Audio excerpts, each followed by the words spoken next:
You have so many questions that you have been sending us, and we hear you. Are the authorities looking at the possible scenarios should the plane be intact and in the hands of hijackers? And as soon as 9/11 happened, evidence started pouring in. Everyone wanted to help. And here we don't have that, which is disconcerting. So the authorities, governments around the world really have to dig deep, because there doesn't seem to be any information forthcoming. And I've called it an eerie silence right now. If the satellites tracked that plane for 6 to 7 hours, why don't they know where it went down? Something does not make sense. There is a reluctance on the part of some of these countries to share the full extent of their capabilities, radar, satellite, etc., because you have a lot of disputes between these countries, rivalries there, border disputes.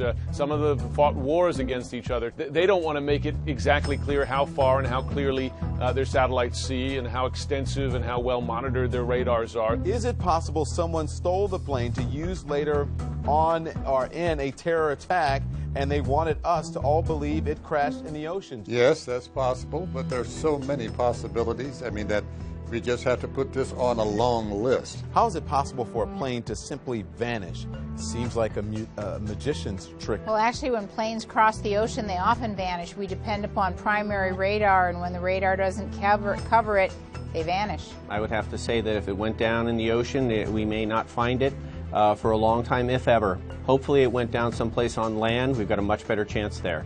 Is there any possibility of the plane being completely intact at the bottom of the ocean, hence the reason for no floating debris?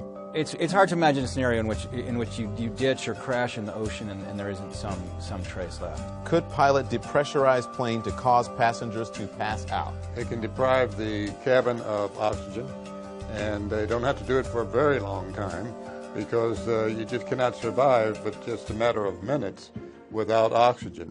And the crew, of course, has oxygen masks. They have a different source of oxygen that they can use. How can airlines not conduct periodical psychological tests or even check-ins on pilots after they're hired?